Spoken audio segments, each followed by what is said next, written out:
You studied English for years, maybe 5, maybe 7, maybe more. You know the grammar rules and you know the vocabulary, but the moment someone speaks to you, you freeze. And your mouth says the same thing every time. I'm fine. Just like that. And I'm fine. Thank you. And you walk away feeling small. I know this feeling. My name is Mike, and this is my story. Maybe it is your story too. Let me take you back to Turkey. That is where everything begins. I grew up in a city in Turkey. English was a school subject. Every September, we opened the same grammar books: subject, verb, object, past simple, present perfect, future continuous. We studied the rules, we took the tests, we got the scores. I was a very good student. My English scores were always high. My teacher wrote on one of my papers, "Mike, your grammar is excellent." I kept that paper. I was proud of it. I could read English books. I could write long English essays. I could explain grammar rules to my friends. Third conditional, easy. Past perfect progressive, no problem. I knew every rule in the book, every single one.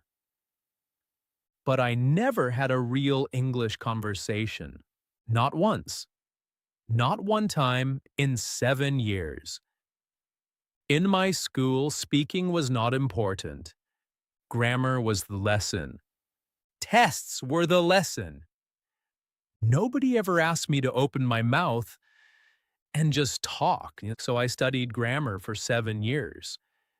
And I thought, I knew English.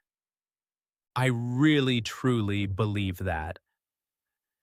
Then a big opportunity came.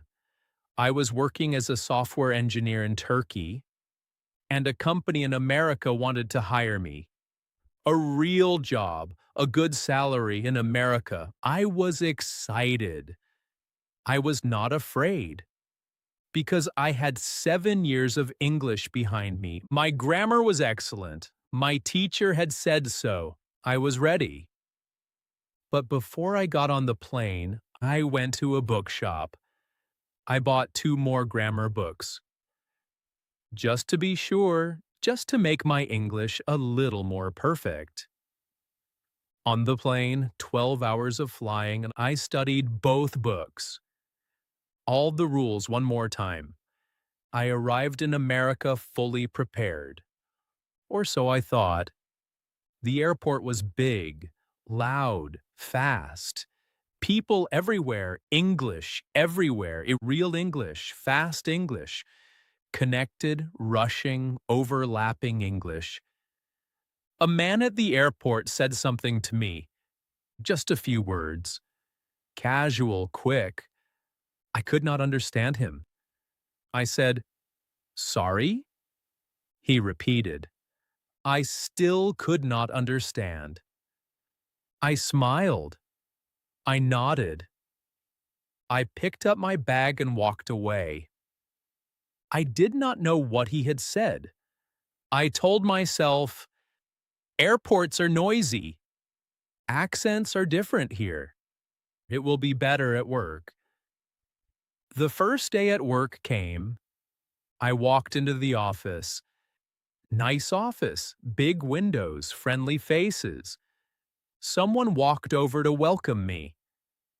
She smiled and said, "Hey, you must be the new guy. What's up?" My brain stopped. What's up? I knew this phrase existed. I had seen it somewhere. But nobody in my Turkish school had ever taught me how to answer it. Not naturally, not automatically, and I said, "I am fine, thank you." She paused for just 1 second. Then she smiled again and walked away. At the team meeting that afternoon, I understood almost nothing. People were talking fast. Words were connecting into sounds I had never heard in any grammar book. Let's circle back on that. Can you loop her in? We need to touch base before Friday. I wrote these down in my notebook. I had no idea what any of them meant. I sat there for 1 hour, smiling, nodding, writing things down, understanding very little. That evening, I went back to my small apartment. I sat on the floor. I looked at my two new grammar books. Past perfect progressive, third conditional, all the rules I had studied in the plane. And I had a thought, a very uncomfortable thought. 7 years of grammar. And I could not follow a 1 hour meeting. 7 years of excellent scores. And I did not know what circle back meant. 7 years of studying English in Turkey. And America felt completely foreign to me. Because here was the truth I had to face. Grammar English and speaking English are not the same thing. They are not even close to the same thing. Grammar lives in books and tests. Language lives in mouths and ears and rooms. I had learned grammar, but I had never learned the language. The next weeks were very hard. Every meeting I sat and nodded. Every conversation I smiled and said little. People would ask me questions. I would give short, safe answers. Yes, no, I think so. Sounds good. I was hiding behind simple answers, because I was afraid of the longer ones. There were small embarrassments every day. A colleague asked me to join her for lunch. She said, "We're going to grab a bite. You in?" I did not know grab a bite. But I smiled and said, "Yes, sure." I followed her out of the office. I still did not know where we were going exactly. I understood only when I saw the restaurant. That evening, I looked it up on my phone. To eat something quickly. A casual meal. 7 years of grammar. And I had never heard grab a bite. Another day, someone in the office said, "Mike, you look like you could use a pick-me-up." A pick-me-up. I did not know this either. I smiled and said, "Yes, thank you." I did not know exactly what she meant. Maybe coffee. Maybe a kind word. Both, probably. These small moments added up. Every day, one or two small embarrassments. A phrase I did not know. A joke I did not understand. A question I answered incorrectly. Because I had misunderstood it. I was collecting these moments like small stones in a bag. By the end of each week, the bag was heavy. One morning, my manager stopped by my desk. He said, "Mike, are you following everything okay?" I said, "Yes, of course." He looked at me for a moment. He said, "You sure?" I said, "Yes, absolutely." I was not sure at all, but I could not say that because my English was supposed to be excellent. My teacher had said so. I was embarrassed every day, a quiet, heavy embarrassment. I carried to work and home and back to work. I had come to America saying my English was good. I had believed it myself, and now I was learning slowly and painfully that I had been wrong. But I am not someone who gives up easily. I put my grammar books in the drawer, not in the bin, just in the drawer. Because I was not angry at grammar. Grammar had been good to me in school, but I knew now that grammar was not enough. Not here, not for this. I needed something different. I needed to hear real English, real conversations, real rhythm, the way people actually talk to each other. So every evening after work, I sat down with my phone or my laptop, and I searched for English listening practice. I searched for slow English stories. I searched for podcasts that spoke clearly. I wanted to hear a real person talking, not performing, not teaching, just talking clearly like a human being. I found many things, but nothing felt right. Some videos were too fast. Some were too simple, like videos for very young children. Some felt exactly like school lessons. More grammar, more rules. That was not what I needed. I needed a story, something real, something honest, something that spoke to me like a friend. Slowly, clearly, without pretending. I searched for weeks. I could not find it. So one evening, sitting alone in my apartment, I made a decision. If the podcast I needed did not exist, I would build it. I picked up my phone, I opened a recording app, and I started talking. I talked about my day at work.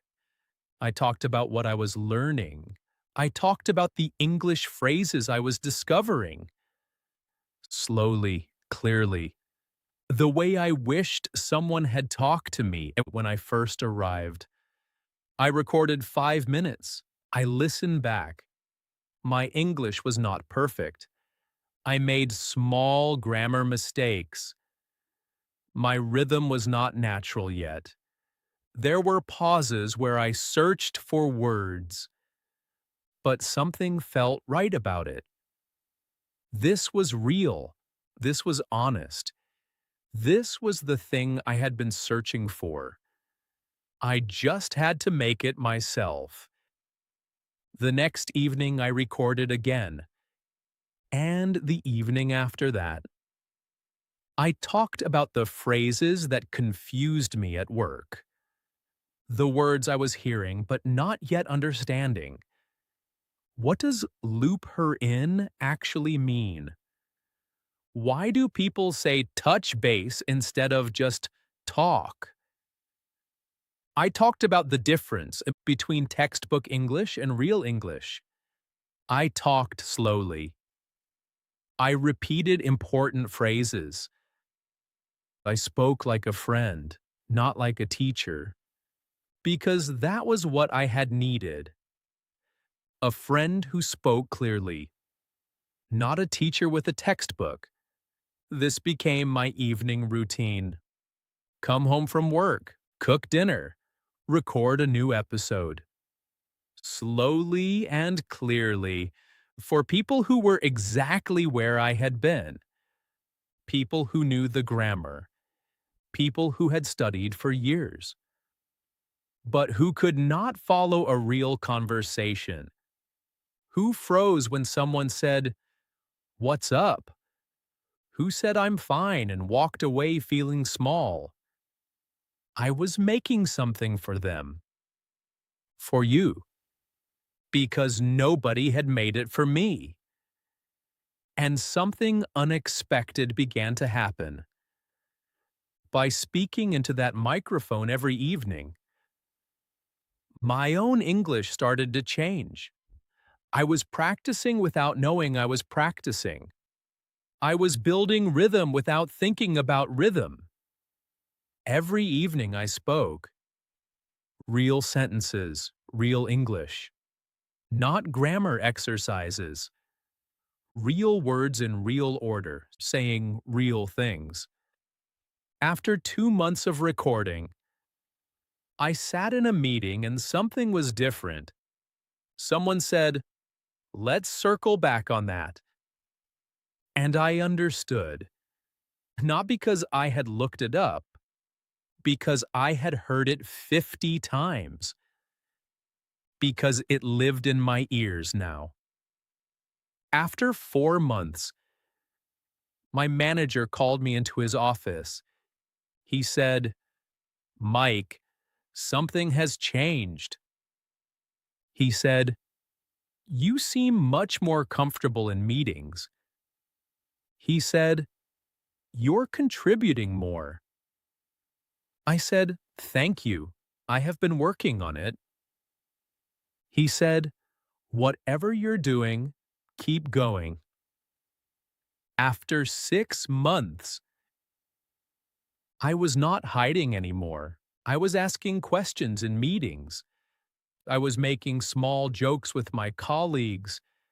I was having real conversations about real things in real English, without stopping to translate, without searching for grammar rules, without saying I'm fine when I meant something else. 7 years of grammar in Turkey, and I arrived in America unable to understand a meeting. 6 months of daily practice, and I was leading conversations. Why did it change? Not because I found a better grammar book. It changed because I used my ears. It changed because I used my mouth. Language is not a rule. Language is a practice. Every day, a little, consistently. That is all it takes. Now, 3 things I learned. Not from books, from living it. The first thing, listen every day. Even when you do not understand.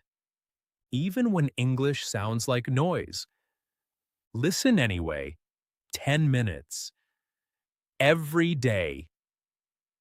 The same content, again and again.